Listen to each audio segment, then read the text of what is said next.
sound போடுறேன் வந்தாச்சு. Okay, sorry about that.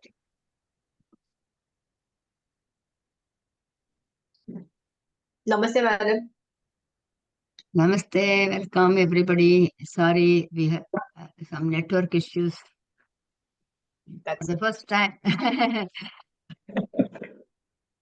Temporarily, I was the host. Welcome. Hmm? Temporarily, I was made the host Oh, in your absence. okay, that's good. Welcome, welcome, welcome, Seema. How are you doing? How is the family? Oh, I don't. Om.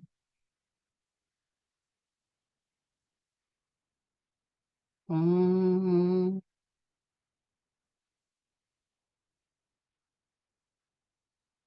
Om.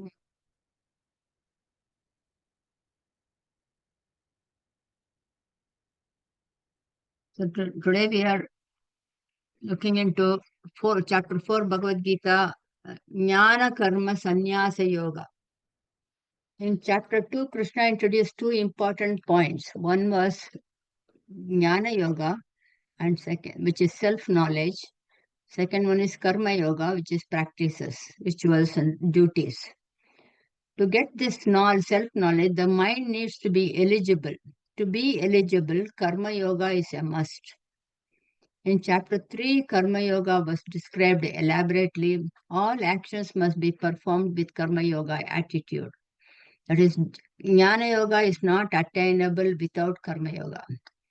Duties must be performed without expectation, without expecting a desired result, as an offering to divine, which is Arpana Buddhi, as an offering.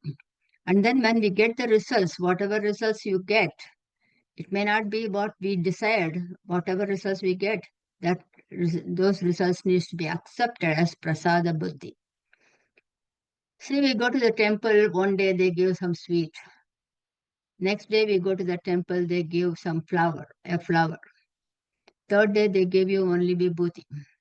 You cannot ask, give me that sweet that you gave me day before yesterday.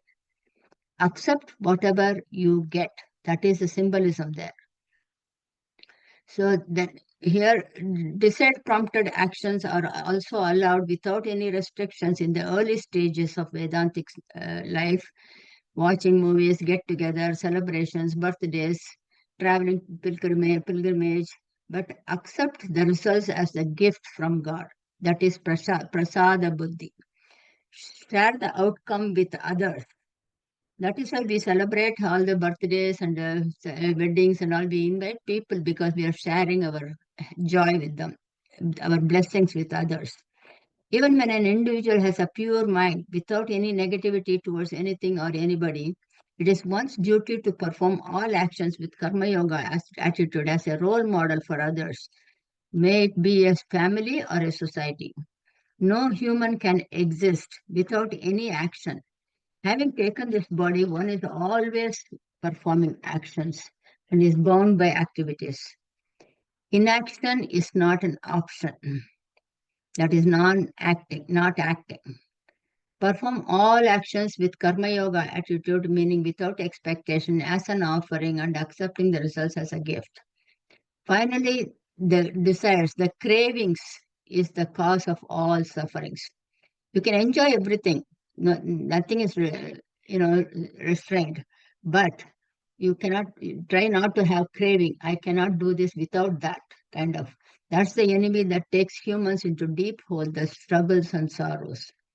Thus completed chapter 3. Today we are in chapter 4 with 42 verses. Krishna says in verses 1 to 3, the knowledge that I am going to impart on you has come down for generations. I gave it to son, deity son. Son is referred to as Vivaswan.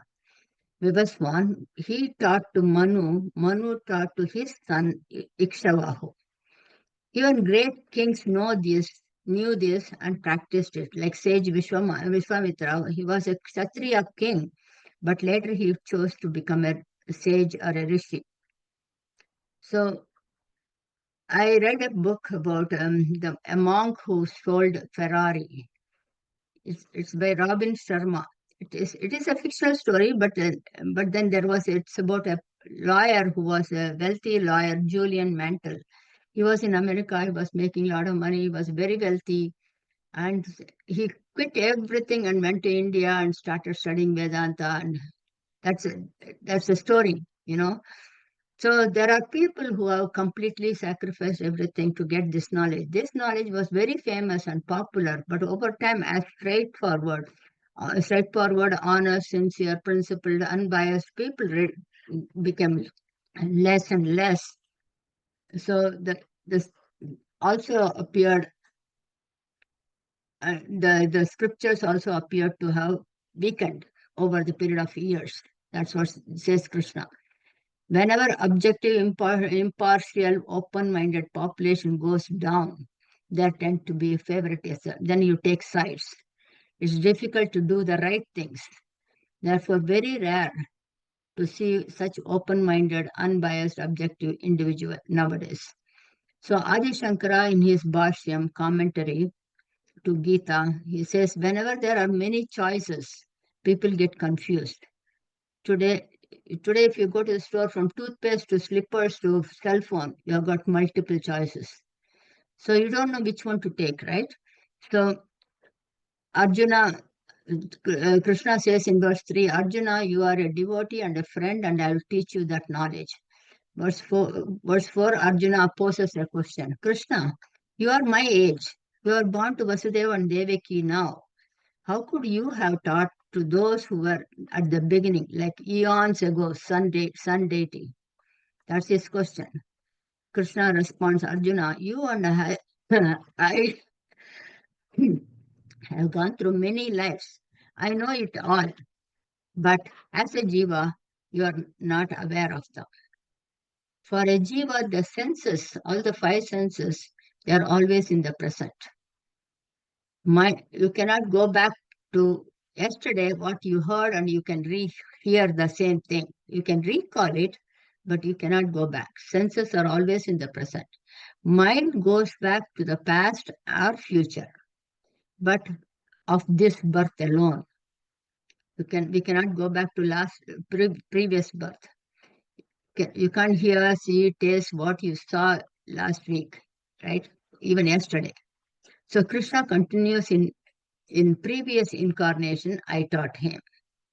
The concept of avatar is mentioned only in this chapter 4, verse 5 and 6. It's nowhere else.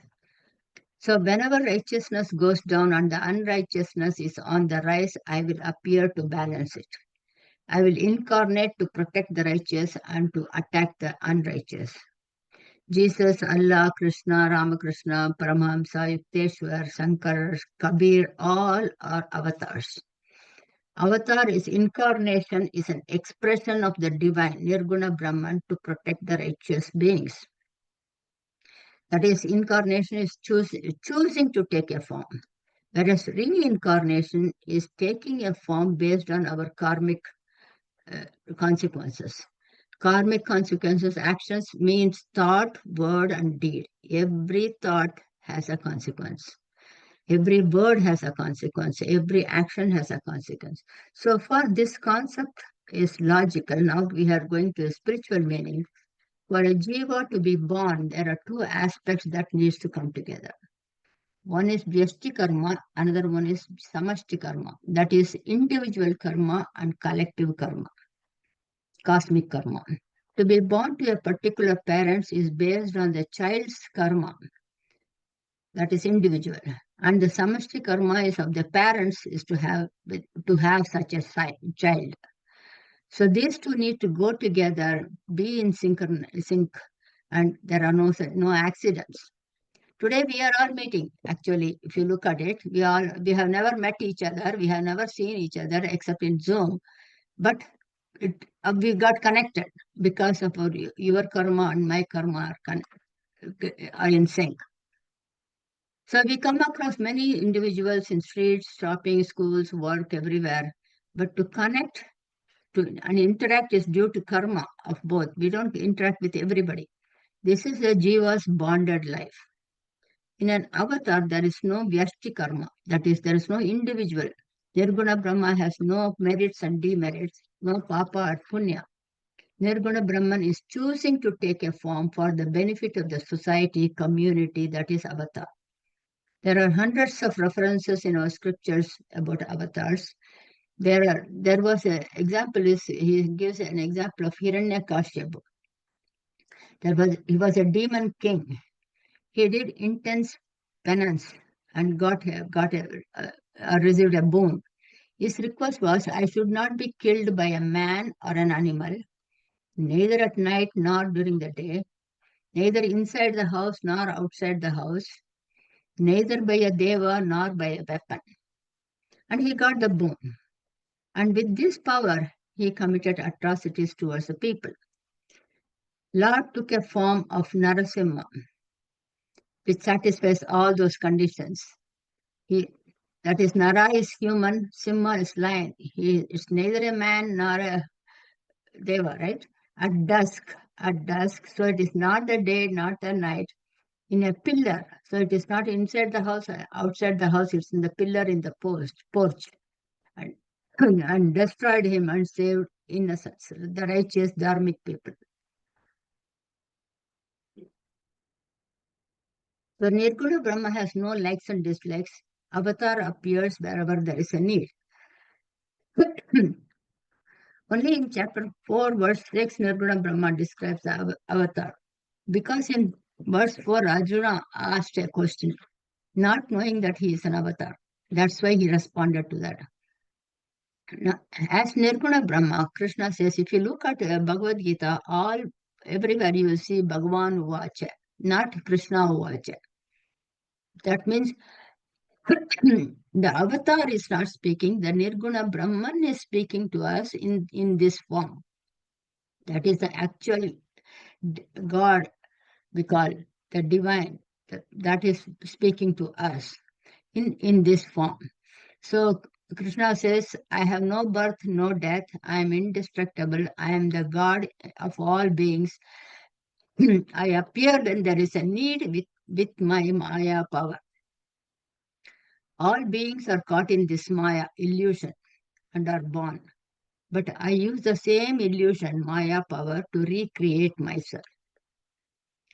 Verse 7 and 8, all actions that are performed for the benefit of common good that help the community are righteous actions. Actions that prevent progress of the community are unrighteous, adharmic.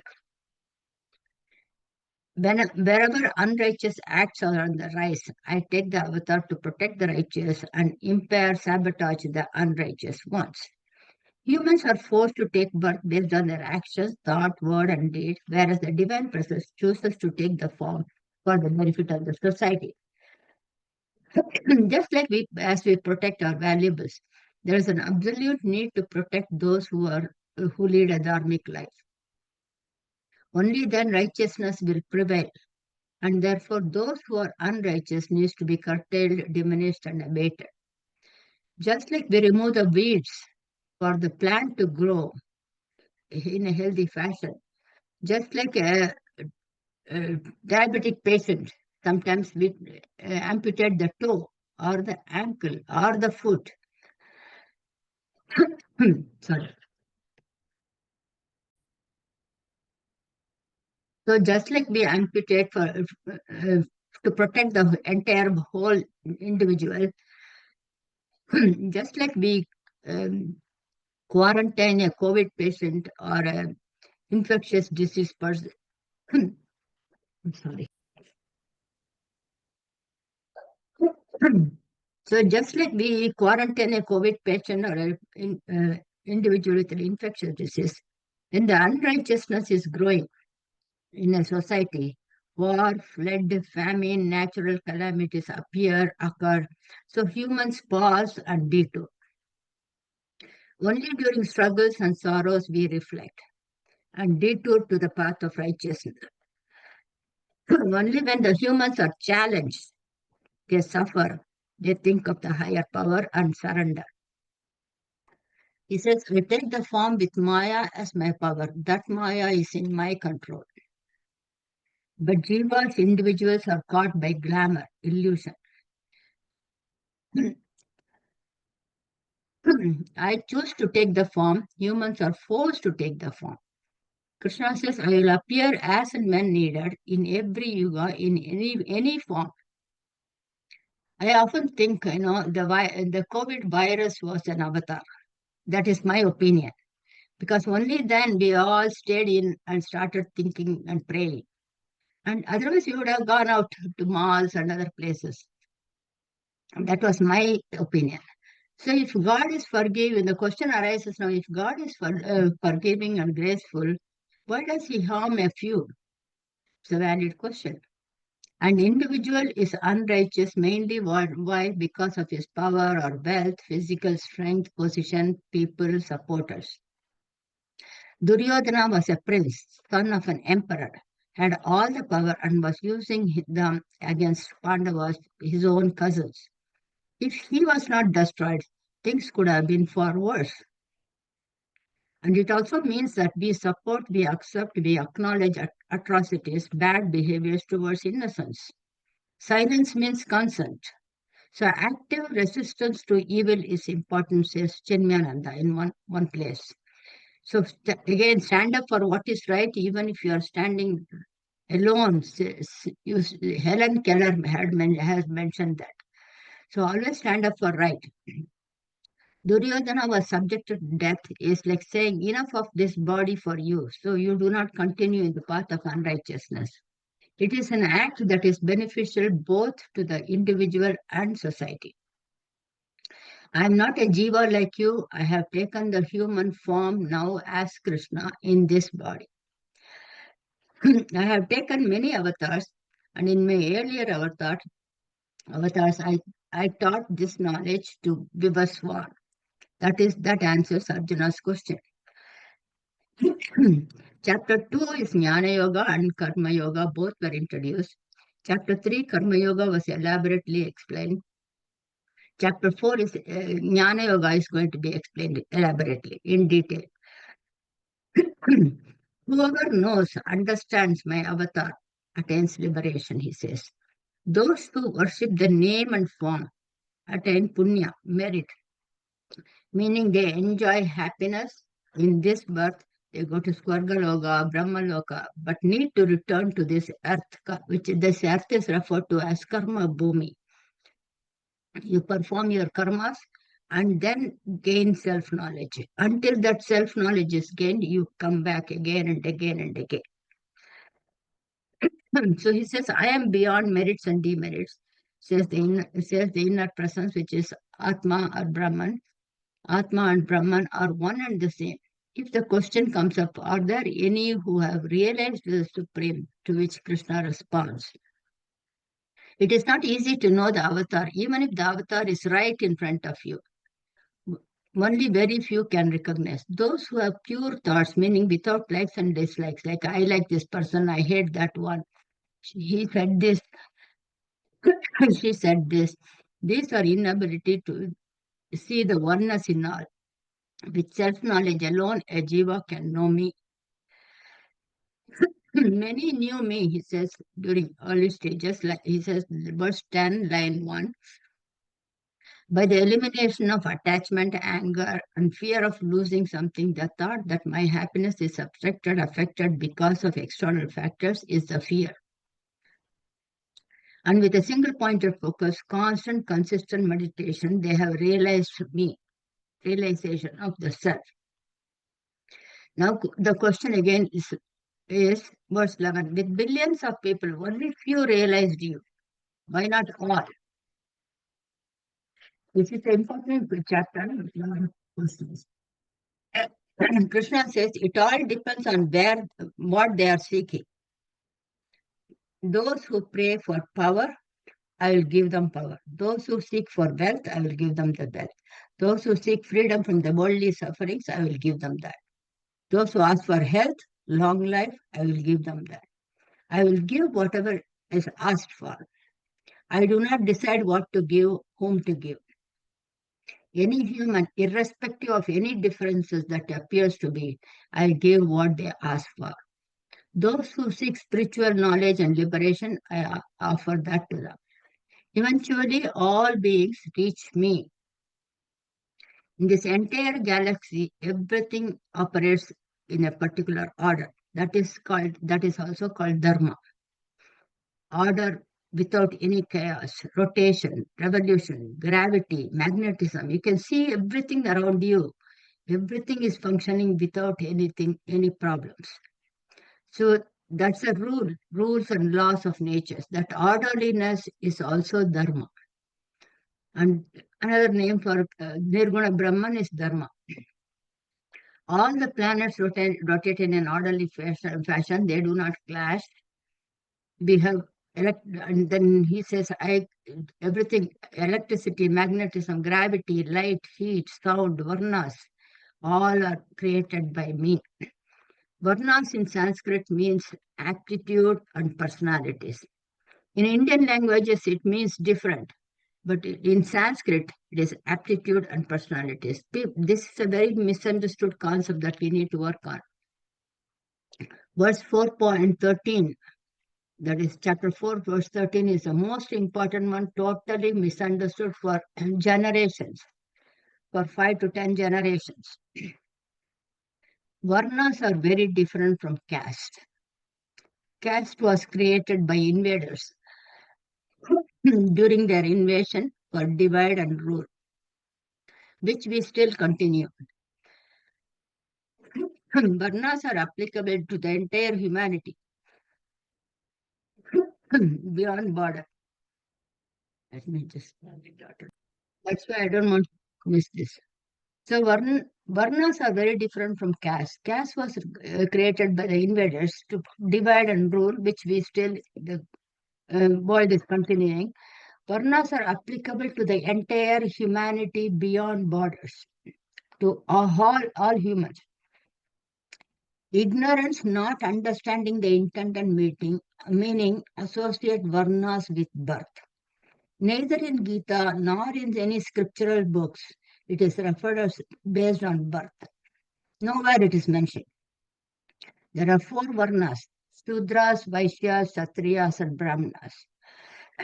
These are based on personalities, aptitudes, gunas, and actions, not a classification. People are not classified into 4. That is not the right way. It is not a division. They are not divided into 4 categories. That is a total misunderstanding for several generations. That is the biggest problem in the society, resulting in conflict and chaos among people in society. No one is superior or inferior according to the scripture, according to the Sanatana Dharma. It is a mindset, mental attitude.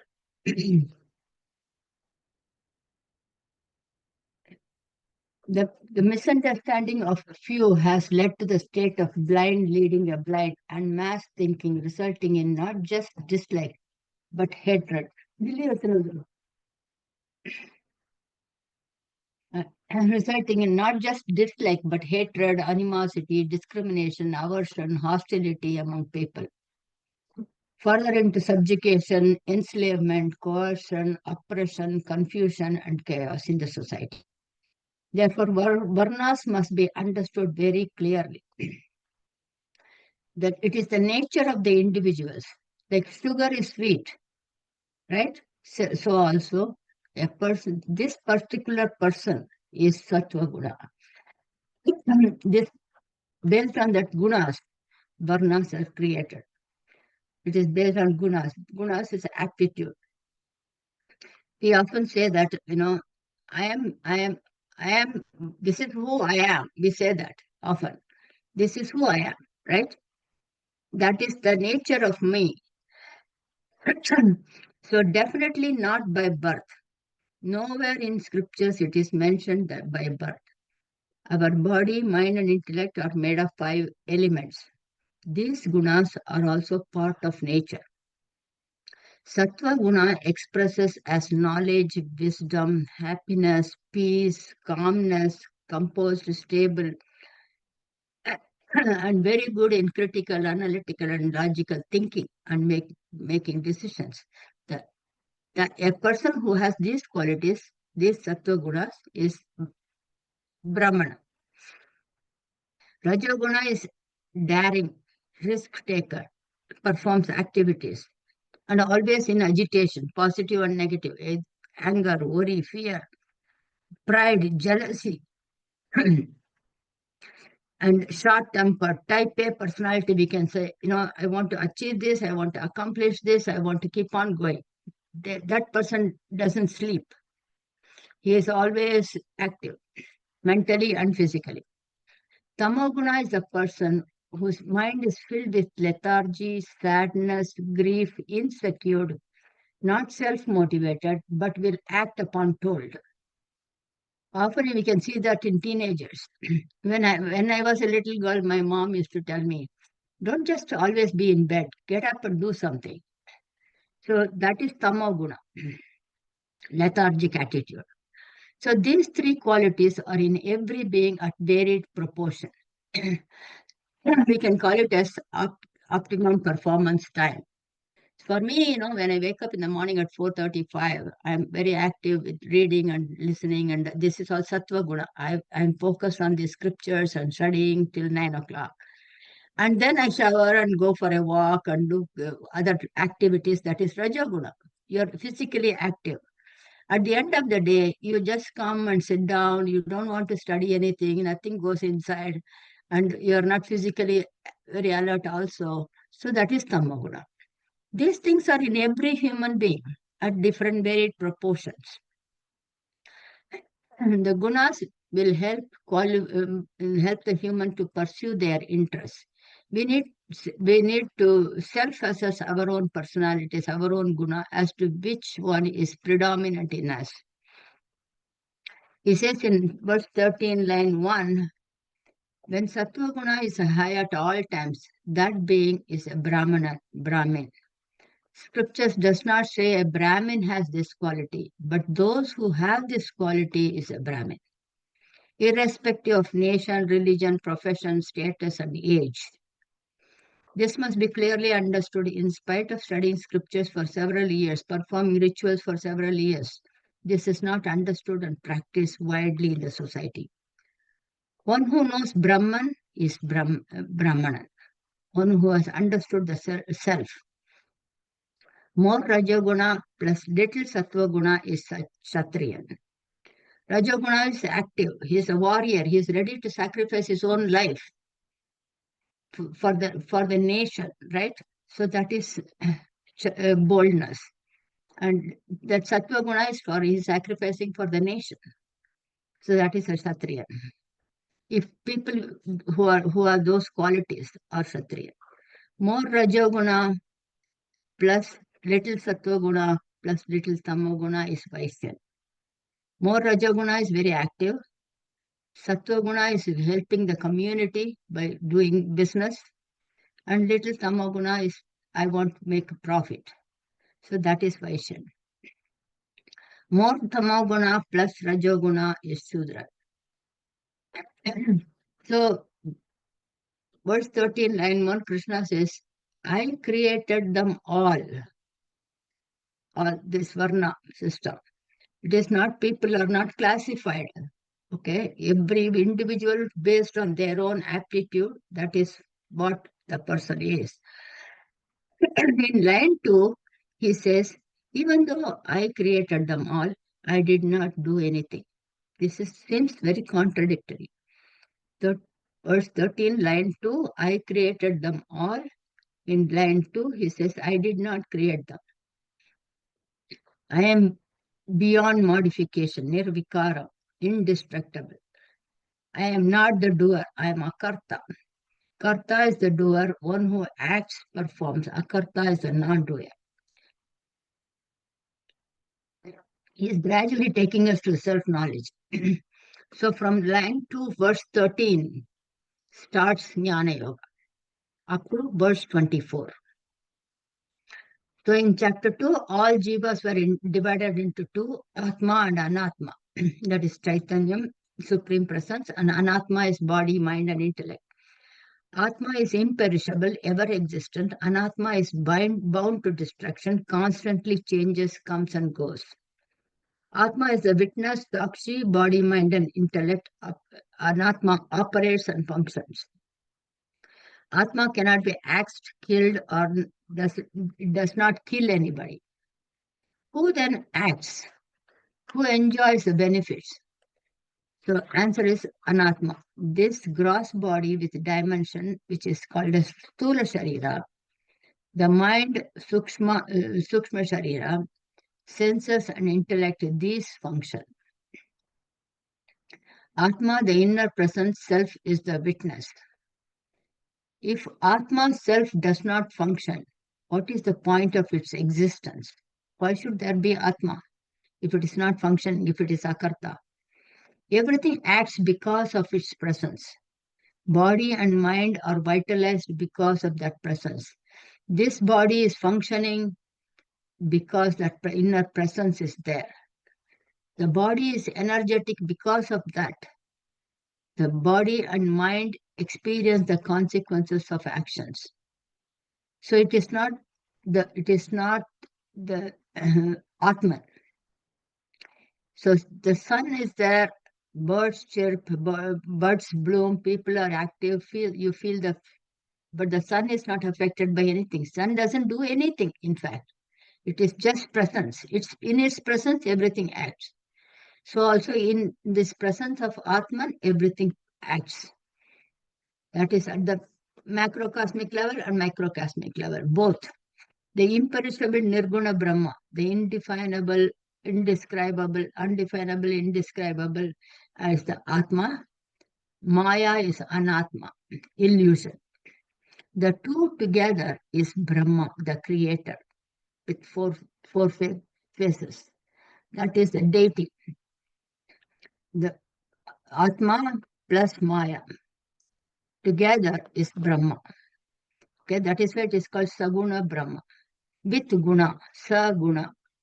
And the Nirguna Brahma is supreme, one of the Trinity. So Nirguna Brahma with Maya creates all. Brahma minus Maya is Nirguna Brahma. This Brahma is aware of himself as Nirguna Brahma, creates this world full of activities, whereas a Jiva is not aware of himself as Atma and therefore keeps coming back. In this cycle of birth and death, keeps coming back. The world will never end because as long as human beings are there, they are going to keep performing and they are going to keep coming back to experience this. Verse 14, I am the creator, sustainer, and dissolver. But actions do not bind me. As I am not doing anything with a focus on the results of those actions, I need to get this. If I do this, I'll get that. He doesn't expect anything from whatever he does. The creator, sustainer, dissolver is generator, operator, dissolver, which is God, G-O-D. God is an acronym. And if you think about yourself, when we wake up in the morning, the eye starts. I'm awake, right? We don't say my eyelids are opening. I am awake. Then that eye continues throughout the day, sustenance. Then at night, the eye is dissolved completely. That is what Sarga Sthiti Laya. Generation, operation, dissolution. So Brahma also acts, humans also act. Krishna says, I have no attachment to the results of actions and therefore I am not bound. Arjuna, therefore you also act the same way in a similar fashion. Do it because it must be done, not because you get something out of it. Whatever you do. One who knows, one who understands that inner presence as I, and not this body, mind, intellect, will also act without the ego, desirelessness. At that point, they do not acquire consequences. Therefore, there is no bondage. Remember, we humans are just passengers in this journey called life. We come naked, we go naked, we own everything, enjoy everything, but we own really nothing. Arjuna, therefore do your duty. We often say sometimes, some things are beyond our control, right? Everything has its time. Those realized souls did not renounce the actions, but the results of those actions. The thought that I am the doer, I am the enjoyer, I am the sufferer is the problem. Atma and Brahman, or Atmajnana and Brahmajnana are one and the same, says Krishna. There were several realized ones. They still engaged in activities. They did not renounce their actions. Not that you cannot say they were actionlessness, but the ownership of those actions. We often say, I did this, I did that, I contributed for that, It is not you. Things are getting done through this body. Verse 16, Krishna here focuses on a deep, subtle topic. Action versus inaction. Karma, akarma. Karma is action, akarma is inaction, that is actionlessness. What is the benefit of knowing this? Once you know this, you are free from all sorrows of the world and you are liberated. Krishna again emphasizes that this topic is difficult to grasp, understand as a prologue. He is just introducing it. I'm going to say this is little challenging for everyone to understand.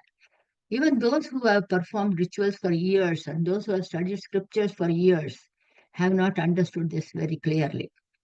He introduces 3 words, karma, akarma, and vikarma. Vikarma is prohibited actions from the scriptures.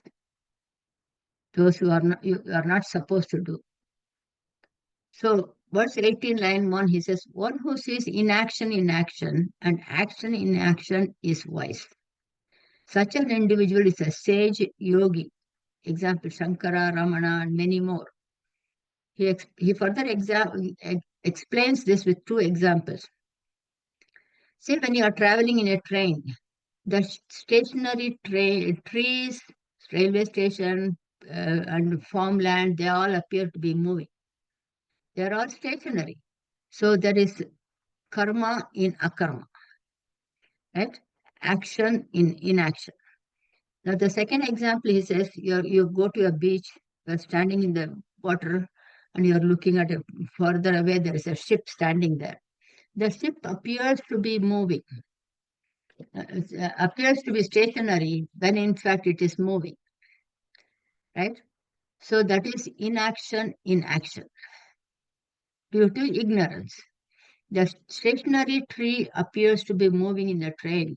The moving ship appears to be not in action. Such a defective, mistaken, faulty vision could cause to misunderstand many things in life. For example, the earth is rotating, revolving, and we say we are stationary. We don't go up and down, right? So we say sun rises and sets. Sun doesn't rise or set. The earth rotates. So when the earth rotates, it appears sun in India, it is a day in India and night in the US. This revolution, rotation and revolution. So therefore in life, it is not necessary that what is in action need to appear in action, and what is not in action needs to be appear as inactive.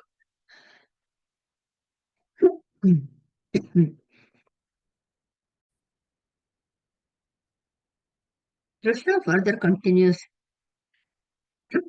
as mentioned earlier, that every human is of Atma and Anatma.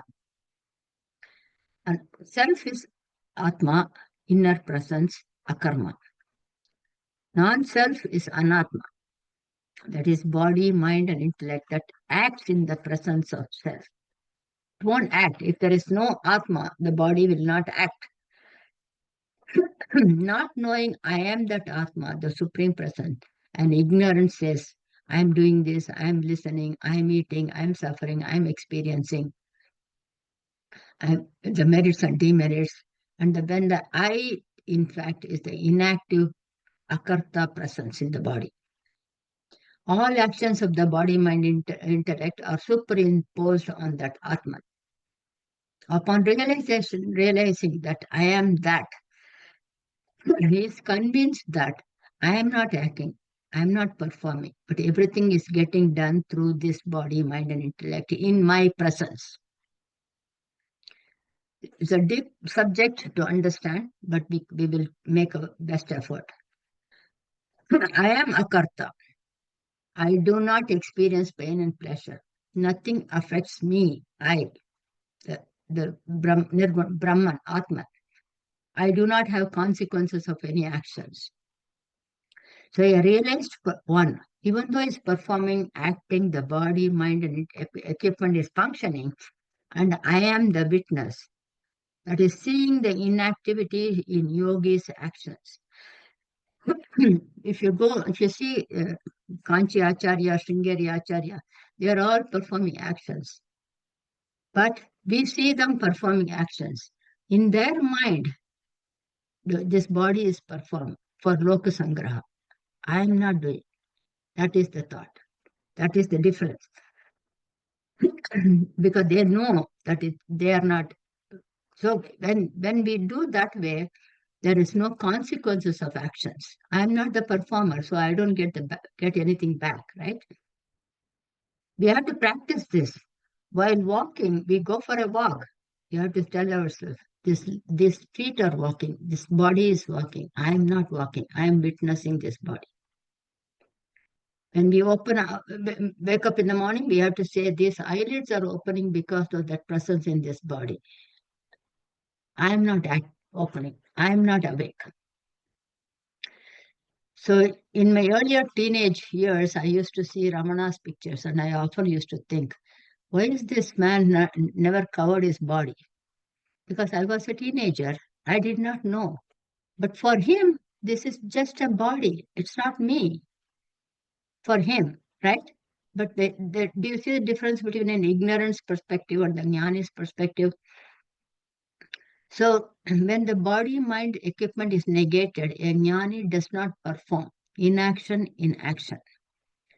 Next, now we go to action in inaction. An ignorant has no concept, knowledge of Atma. He knows only body, mind, and the world. When the body, mind is acting, he says, I am working, I am busy. And when he's sitting quietly, he says, and you call, he says, I'm free, I'm not doing anything, I'm just sitting. Krishna says, see the action in that inactivity, because body, mind, equipment is always in action. Sitting is an action. Seeing is an action. Sleeping is an action. Not sleeping is also an action. See the action in that inactivity. So the gist is, Atma is a karta, whereas body, mind is always active. People often think that spirituality means renounce everything and go somewhere in solitude. That is not true. That is a misunderstood concept. If you see somewhere in scripture, that is for the beginners. Just like we tell our children, go to your room and do your homework. That is for single-pointed focus.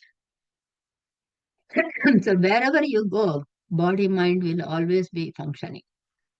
At home, you interact with family members. When you take renunciation, you become a hermit lifestyle. One needs to approach several people for even to get food, bhiksha. Your body is still acting. You still interact. Therefore, Krishna says, know yourself. Know who you are. Know you are the witness of these actions of this body, mind, and intellect. Karma, actions, all activities are of nature, prakriti, maya.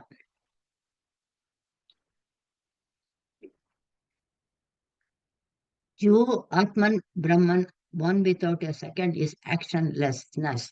You are actionless. Your presence, in your presence, the body, mind, everything is functioning. In its presence, all activities happen. So we can see that in our day-to-day example, when we have domestic help, if that person is cleaning a room, if you go and stand in that room, that person will do much better job because somebody is there. If you go to a different room, it may not be. And we can see that even in our organizations, in company, if the boss is in his room, he or she, then everybody is focused on their work. If the boss went to a meeting in a different building, you can see everybody is socializing. So we can see these differences in day-to-day. So now, how does one can attain moksha, liberation, by this self-knowledge? That is the question. We often consider that our inner presence and contentment is based on external factors. When we are in a noisy crowded situation, traffic, honking, loud music, our mind gets agitated and we say, I am not at peace. It's too loud. But when we are with nature or near the water body, I am at peace. It is peaceful then. The calmness of the body and mind and the external situation defines my inner presence. The activities of the body and mind, the thought, the to-do list, the agitations, anxiety, and I say I am not at peace, I am stressed and I am tense because of all those thoughts. Whether the universe world around me is calm or busy, bustling with activities, I am still, always, still not involved with any of them. That is who I am. Okay? The entire galaxy is always in action, consistent activities, but both at the macrocosmic and microcosmic. But I am not connected with any of this. That is what these are all. Nataraja's dance, Krishna Leela, we talk about. All things happening, but I am just there. In early stages, people tend to look for a calm, quiet location. That is the sadhana, that is for a sadhana practice to help focus on the self. But once we reach the state of realization, I am that, aham brahmasmi, one experiences stillness. Even in the external situation is chaotic, full of turbulence and is not perturbed, disturbed. When we are in a families, activities, responsibilities keep on coming around us. And in the body and mind, we need to be able to see that Atma, actionless, inactive Atma in those activities. Atman, the inner presence, is the witness of all these activities. In the absence of that self, nothing happens. Nothing happens at the microcosmic level or at the macrocosmic level.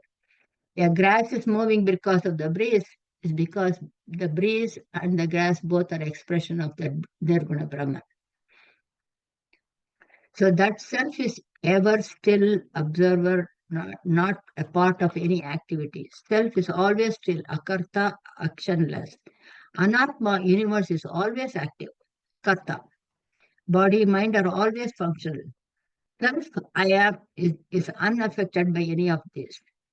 Akarta. Therefore, there are no consequences of actions. All the consequences are only for the body and mind and intellect. One who realizes this is referred to as krita kritya. That person has nothing more to do in this universe, in this body. He has attained the purpose of life, human existence. Such an individual is a sage, renunciate, we can call it. And more about renunciation in chapter 5. He renunciates all actions with the self-knowledge. It doesn't mean that he doesn't do anything. He does it, but he doesn't say that I am doing it. The ownership of the doership and the enjoyership is eliminated. That is why this chapter is called Jnana Karma Sanyasa Yoga, renunciation of the ownership of actions with knowledge. This does not mean that he doesn't do anything. He is very much functional, but has renounced the thought that I am the doer, I am the enjoyer. Everything is done by this tool that I have, body, mind, and intellect. That is the symbolism of Krishna's flute. Krishna's flute has got 9 holes. This body has got 9 holes. So the music, this body is a hollow tube. Everything is done by Krishna, by divine Brahman. Just like the music flows through that flute. The flute doesn't sing. His music flows through it. Same thing with this body. So he is convinced that, Jnani is convinced that he is the witness. He may still be in a family environment with attitude, and with this attitude, or take a hermit lifestyle.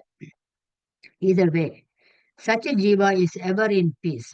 That jiva is not perturbed by any situation, and they do not acquire merits or papa or punya. Akarma, actionlessness, is not visible outside. It is an attitude, mindset. Referred as Nitya Triptaha. That person is Nitya Tripta, always. They are not attached to the results of action, but do everything as a duty. When I came to this country, at that time, I had a discussion with one of the teachers in school, and they don't have the word duty in the Western culture. They don't know what duty is. They always say, I have the right to do this or do that. No, in Sanatana Dharma, you have certain duties. Everything must be done no matter what. So when we understand the duty and we do it, see, brushing is a duty also, whether it is a small child or a senior, right? So certain things or duties must be done. So such an individual is free and does not depend on anyone. He is mentally akarma. So there's a story about Vyasa that I would like to point out. Vyasa was trying to cross the Yamuna river with a couple of gopikas. At that time, they said, we have cooked food, you eat and then let's go.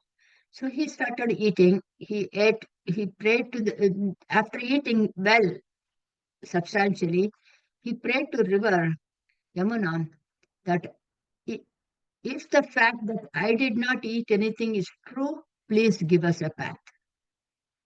The river split into two, making a walkway. Gopis were surprised. He just ate. That is seeker's perspective. But Vyasa offered it to the self. Jnana is perceptive. I did not eat. I offered to the divine, the Atman inside. He did not think I ate it. This is akarma in karma, inaction in action. The renunciate attitude, that is a jnani, who has renounced his doership and enjoyership, has no desires, not jealous, not suppressed, but sublimated. Sublimated is meaning it's like a solid becomes a vapor, like a camphor. You burn the camphor, it becomes vapor, right? That is what it is. I am not the doer. He has no possessions, performs all actions and duties, and does not accumulate results. Not attached to any wants. He is happy and content with whatever he gets. He is beyond duality and plurality. The cold and heat is for the body. Pain and pleasure is for the mind. Insult and appreciation is for the intellect. I remember when I used to study in 1997, 98, my teacher used to say, when you are in the shower, if it is a cold, don't expect hot water. Shower in cold water. Accept it. If you are in heat, summer, don't expect cold water. Try to get warm water. Do that because it is the body, it is the effect of the body. The body experiences, mind interprets it. It is cold. So you have to balance it on a daily basis with these kind of practices. Again, in life, success and failure, there is no success and failure per se. Success and failure is in our mind. If I have a goal and I achieve it, I call it success. If I don't get it, then I call it failure. But every action has an outcome. If you like it, you say success. If you don't like it, you say failure. That's all. So he accepts this jnani accepts all as gift from God. Equanimous in his attitude doesn't mean he is lazy, lethargic, or depressed. He puts his efforts very diligently and accepts the results as they come. He has no attachment to the results and therefore is not bounded. He is neither elated nor dejected. Now, verse 24. This is also so. Verse 24. So, in this verse, from 16 to 24 is Jnana Yoga. So, he completes Jnana Yoga with verse 24. Traditionally, this verse is chanted when we eat food. In Tamil, it is called Pariseshanam, chanting before eating the meals. It is also called as Brahma Karma. This is what Vyasa did when he was eating before he crossed the Yamuna river. A jnani has no Advaita, a jnani has Advaita drishti in anything, vision in anything that he sees. For a jnani, there are no differences. One alone is. Bodies appear different, but Atma in all bodies is one and the same. In earlier days, we used to do, their temples came only in 3rd century. Before 3rd century, there were no temples. There were only yagashalas. Homam, yaga, they performed. The rituals of sacrifice were performed regularly for the benefit of, performed regularly for the betterment of the entire humanity. So priests never asked anything for themselves. I want this, I want that. Yeah, they are performed only for the general public. Everybody should be happy. There should be rain for everybody, kind of asking for others. So to perform yaga, 5 things are essential. One is karta, the performer. Karma is a sacrificing entity, which is, we can say, ghee. We are offering the ghee in the fire. Fire rituals. So karanam. 3rd one is karanam, is the ladle or the spoon. We don't just pour the whole thing from the container. We use a spoon or something and then pour it. That is karanam. Then adharam, which is the basis, is the agni, fire. Benefit is the result. A jnani realized one sees all 5 as one. So even eating is a nitya karma. We all eat daily. It is one's duty. The body cannot sustain without food. Jnani sees this as yajna, sacrifice. How?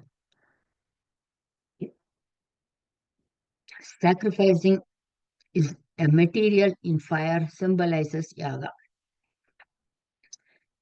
Ego, I am the doer, I am the enjoyer, that is what you sacrificed. I am not. So, the food I eat, the jnani sees that karma, that is, the food that I eat is Brahman. The process of eating is Brahman. An offering to the fire deity within. The hand that does this action is Brahman. The one who performs this act is also Brahman. Benefit is to sustain, subside anger, subside hunger. So I, Brahman, the food that is Brahman, is taken by the hand which is Brahman and offered to the fire within which is Brahman and remove the hunger which is also Brahman. This is referred as Prana Agni Hotram, meaning offering to the deity Prana. And in another place, it is referred to as Vaishwanaran, the fire god, because we always feel the hunger. That is a fire. If you look at it, in all Indian languages, the phrase, did you eat, never appeared. It is always, has the food been eaten? In all languages. In Kannada, it is uta aita. In Tamil, chapta cha. In Hindi, kana ho gaya. They never asked, did you eat? The I and you were always eliminated in scriptures and in general conversation hundreds of years ago. So the usage of that was very minimum, because that I refers to ego. I ate means the ego. So the subject performs actions, is active. Passive is eaten by. That's what's eaten by, performed by. So verse 25, Krishna mentions different types of ritual practices performed by different people. Some do prayers, some worship daily, and others throughout the year. Every family does that in India. Some follow fasting or silence, being silent for a day. or live only on water alone for a week or so. Some are watchful of how they feel, how they feed their senses, self-control, self-discipline. Reminds me of Gandhi's three monkeys. See only good, listen only good, and speak only good. Righteousness, righteous living. Some do meditation, japam, jnana, chanting, charity to the needy, volunteership. Those who are poor, their life itself is fasting, but they may take other forms of worship. Some are involved in yoga, others chant and listen to scriptures. Verse 29, few perform pranayama, that is control of breath. Breath is given out slowly for a long period of time. Breath is held inside for a long period of time. And breath is taken in also. That is also there. That is Puranam, that is referred to as Rechakam, Purakam, and Kumbhaka. But these people do this, he's just mentioning certain things. So there are few who are very disciplined with their diet. They do not eat in restaurants, they eat only warm foods, they do not eat between meals. And all this will have wonderful life now and after death, because a disciplined life always has the benefits. There is no right or wrong, there is no superior or inferior. Those who do not have a disciplined life could experience physical and mental disturbances. That's not new, we all know that. There are multitudes of sadhanas mentioned in scriptures. We cannot do it all. And it could even confuse us as to which one to follow. Krishna says all are good, but there is something beyond all these rituals. And that is Jnana Yoga, self-knowledge. He does not belittle or discredit those rituals, but those are stepping stones, basics, steps. So he is not underestimating or downplaying those rituals. Those are basic elementary steps. Humans take birth to gain knowledge, not to accumulate stuff. Self-knowledge is highly beneficial, and all rituals must culminate to self-knowledge. The more we accumulate, the more agitation, anxiety they cause. After a certain point, they all become a burden. You have collected a lot of money. You have got bank balance. Now you are thinking, where should I invest? What happens if the bank doesn't function anymore? So it creates more agitation in your mind. But self-knowledge leads to liberation, moksha. Things bind us to the world. Self-knowledge gives us inner peace, contentment. Therefore, all practices finally manifest to self-knowledge. Candles and symbolic representation of nothing is left in life's journey from the birth to death. The purpose of human existence is to realize the self, which is one without a second, and it is the same in all appearances. Each of us we are all co-travelers, co-passengers. We may have several friends, family around the globe, but there is only one in all. And what is Jnana Yoga? What is self-inquiry? Trying to know that inner presence. Human, as we have seen earlier, do rituals, prayers, go to temples, church, mosque, fasting, meditation. But if we ask them who is God, where is God, what relationship do we have with God, what is the connection between God and world, many have no answers. We have done all this for years, 40, 50 years. So in 2025, children ask you, who are these children are born with technology and science. If they ask you these questions, parents don't have no answers, right? So prayer, meditation, fasting, yoga, or silence, all can be done without much thinking, without analyzing, just follow the instructions. Self-knowledge involves a lot of contemplation. It is a do-it-yourself program, cannot be taught. And one has to be self-motivated from within to inquire. Who am I? Where did I come from? What is the purpose of my life? That should come. I grappled with this question for 35 years. Since I was 14 years, I started asking, why should I get first class? Why should I get admission in a good college? How does it matter? We all get old, we have children, we have become grandparents, we die. What is the purpose? That question was there for 35 years. And then as I started going into I started getting the answers. In self-inquiry, there are no sacrifices. In whatever puja you do, you have to get a ghee, you have to get oil, you have to get light a lamp, you have to do something, sacrifice something. But in self-knowledge, there is, except your negation of your ignorance, there is nothing, no expanse. In chapter 4, Avatar, the incarnation was described elaborately. Jnana, Karma, Sanyasa Yoga, that is the renunciation of actions with self-knowledge. Meaning renunciation, dissolution of ego that I am the doer, I am the enjoyer.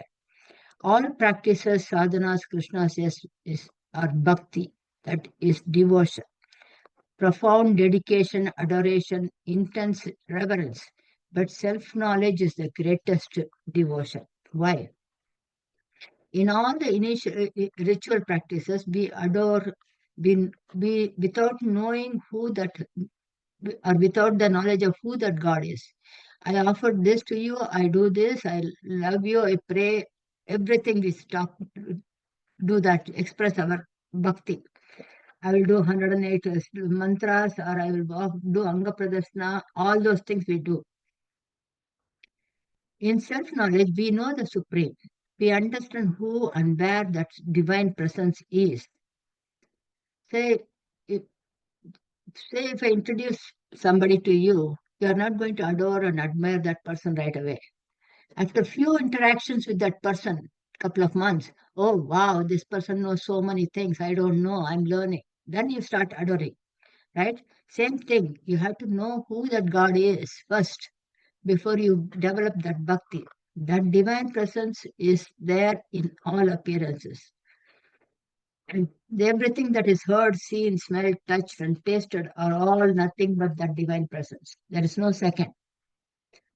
Verse 34, this verse responds to how should I and from whom should I acquire this knowledge? Many in the entire humanity are not aware that even such a knowledge exists. Will meditation give me that knowledge? Will community service give me that knowledge? If I do perform yoga or pranayama, will I get that knowledge? What is the path? I want to know, but I don't know where to get it. Verse 34 responds to that. He's saying, how should a seeker be? With humility and serving the Guru, learn from the learner. The self-knowledge cannot be attained without Guru, especially Upanishads and Bhagavad Gita. With secular knowledge, worldly knowledge, and preconceived notion that one has, the reader of these texts cannot make a head or tail of it, just by mere reading. Even the knowledge of Sanskrit, or the ability to translate properly, or reading in one's own mother tongue, without guidance of a teacher, there's not a possibility of understanding it. Therefore, Shravanam is recommended till the end. Shruti means that which is heard. Those days in Gurukulam, children were taught at the age of 5. They studied for 12 years, just listening. And so if we don't listen, we try to read and understand, it could lead us to misunderstanding. Non-understanding is better than misunderstanding.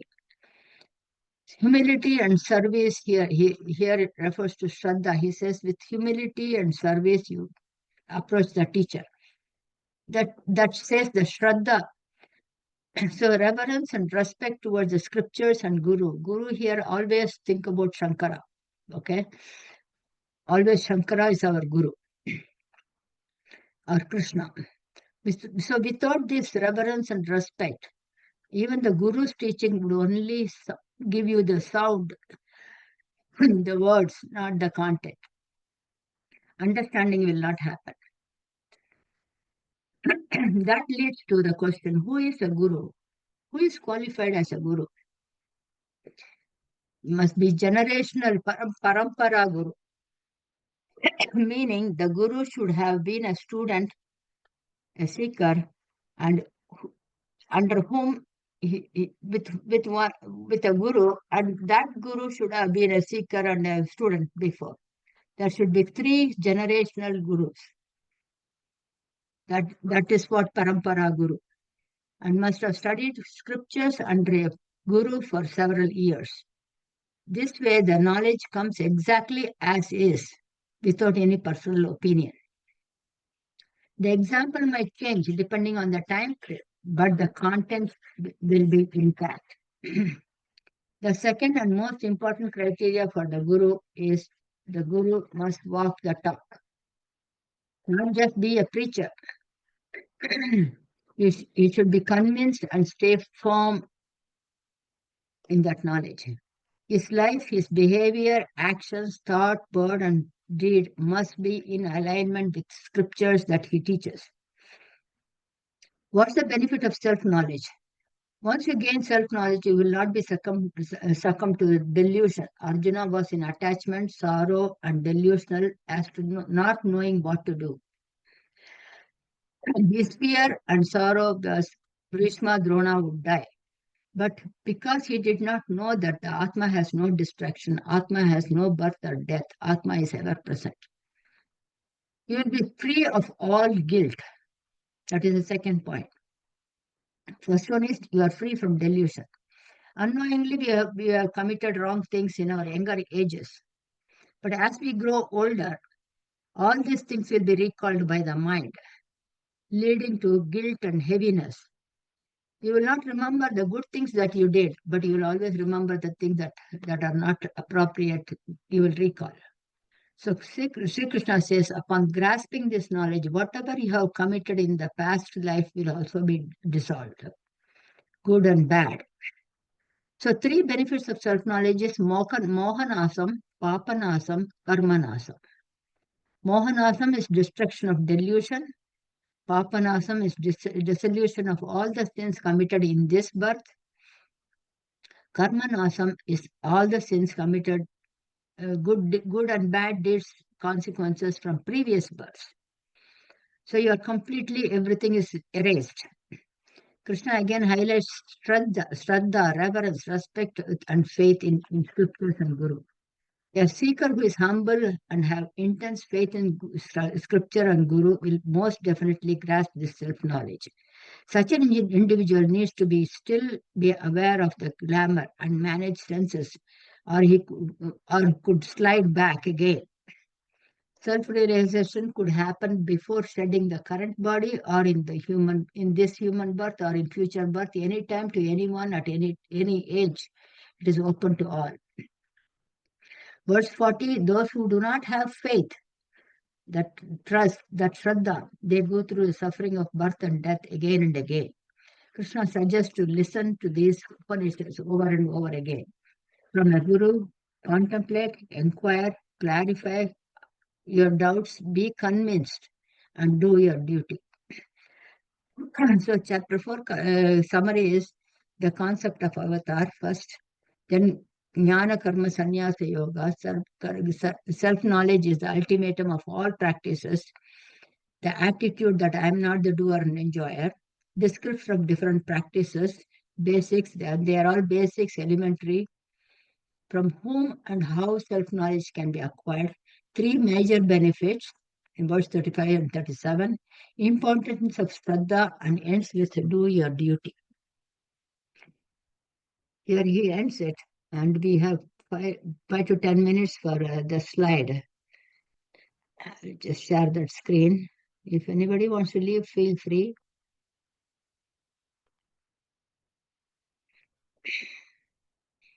We started a little late, so we are running late. This is chapter 4.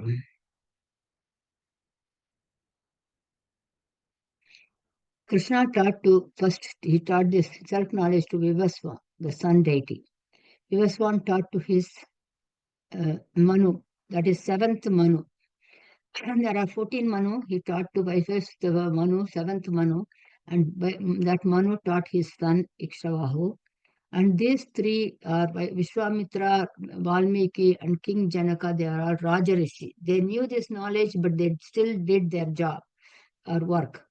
He was still a king with the knowledge, self-knowledge. So we cannot say, it is different, that I have a lot of responsibility, I cannot do it. We have role models. So this is Kalpa, that is our one yuga, is one epoch. Kali Yuga, right now we are in Kali Yuga, which is, we have gone through this 432,000 years.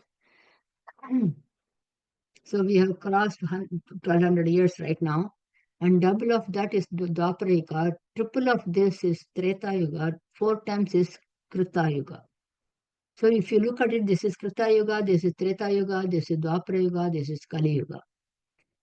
In Narasimha Avatar happened in Krita Yuga. That's Satya Yuga. Then Rama Avatar happened in Treta Yuga. Dwapara Yuga, Krishna Avatar. Kali Yuga is 5,126 years we have crossed. Okay. So Kali Yuga started in 17th, 18th February of 31 BCE. Now, as of now, 5,126 years ago. Now, this is what Kali Yuga is left. We have so many years of Kali Yuga left. Now, all these 4 yugas together is one Chatur Yuga or one Mahayuga. So 1,000 Chatur Yugas is one day for Brahma. 1,000 Chatur Yugas. And another 1,000 Chatur Yuga is one day of, one night of Brahma. Okay. At the end of 2,000 Chatur Yuga, this Brahma retires and new Brahma takes the position. That is why Saguna Brahma is not permanent. 2,000. So 2,000 Chatur Yuga, each 1,000 Chatur Yuga is called a Kalpa.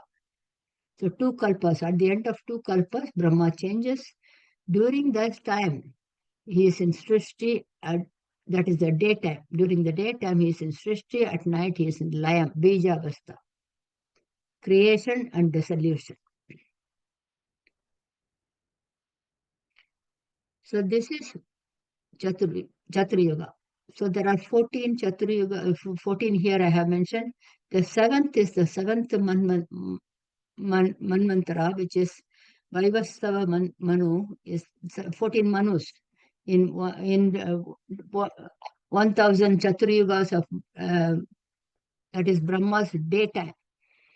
1,000 Chatur Yugas of Brahma's daytime, there are 14 Manus. These Manus are the ones who are managing everything. Okay, so the first Manu is Swayambhu Manu. The 7th Manu is what we are currently, is the ruler right now. So humanity is currently in Prathama Pade, Kali Yuga. And we are in 28th Chatur Yuga. 1,000 Chatur Yuga is one day. Another 1,000 Chatur Yuga is one night. We are in 28th Chatur Yuga. So each Manu gets 71.42 Chatur Yuga. The Kalpam is Veta Varaha Kalpam right now. Varaha Avataram happened in the first Chatur Yuga. Very first Chatur Yuga. This is just, and these are the 14 Manus names. You can read it. Swayambhu Swaroshi Chaha, Tuttama, Tamasa, Raivataha, Chakshusya, Vaivastava, Savarni, Daksha Savarni, Brahma Savarni, Dharma Savarni, Rudra Savarni, Deva Savarni, and Indra Savarni. There are 14 Manus. So therefore, all the Manus, all the time, this Manus rules and regulation will not be applicable later on. Like, old presidents' rules will keep changing depending on the situation. So the subject content won't change, but the examples could change. So Brahma is the creator, the first generator, one of the Trinity. This is all from Srimad Bhagavatam and Bhagavad Gita. Sveta Varaha Kalpa. So in this, Vaibhastamanu, Krishna shared this knowledge in the first Chaturyuga to Surya. Now the seventh Manu is the 28th, 28th Chaturyuga, Kali Yuga. So we have seen these 4 yugas. So one divine year is 360 human years. So if you go back 360 human years, so 432,000 years. That means multiply that by 360. That is what human years are.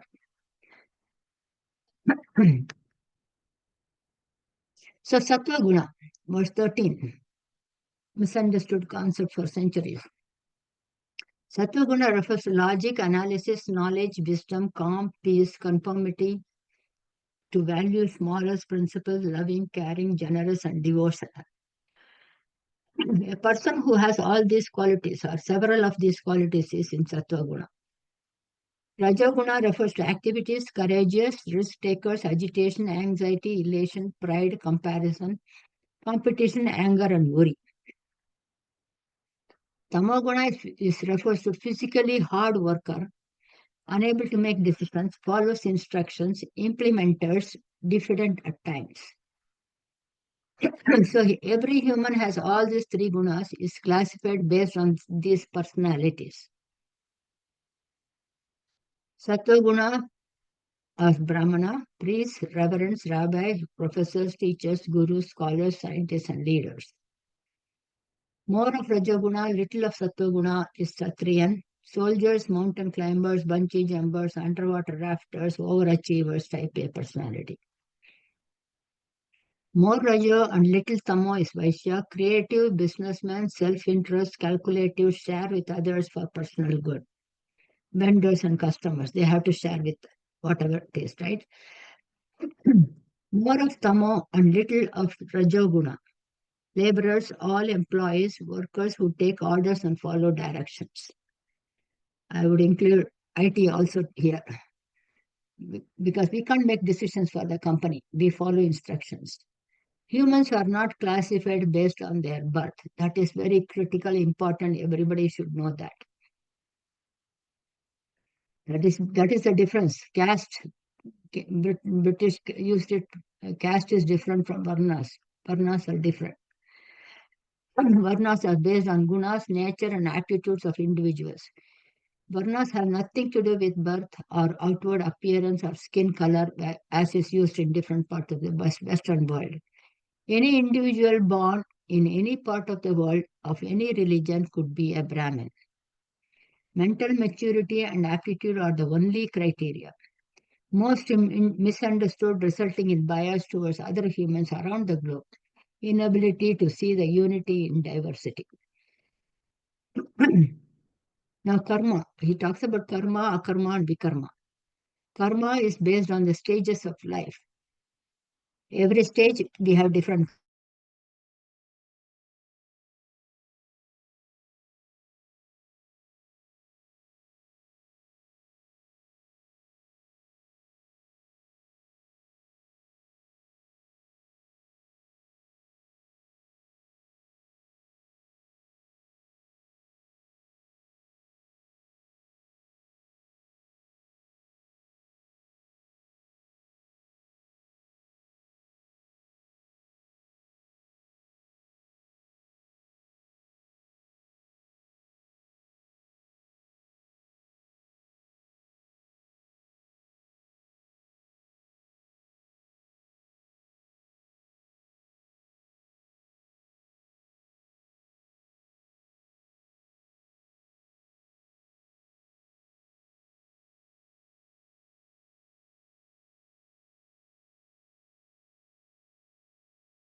Priya madam, has she written anything on the WhatsApp?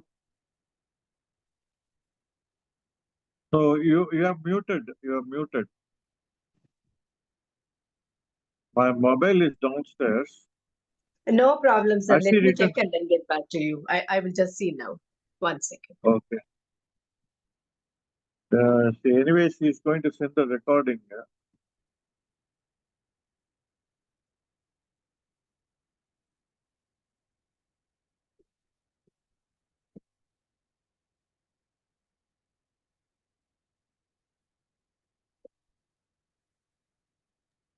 Sir, I don't see any message there.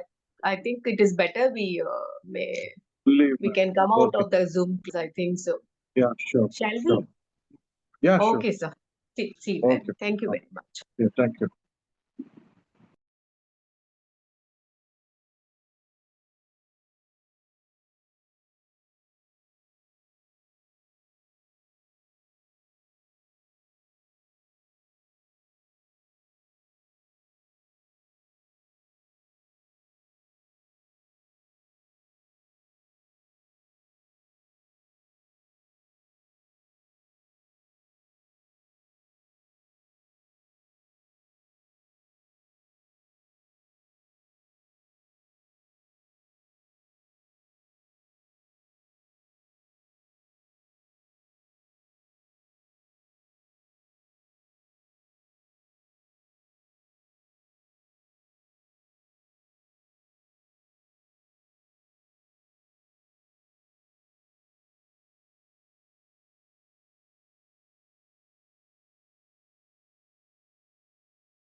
Priya, are you there? Priya, you're muted.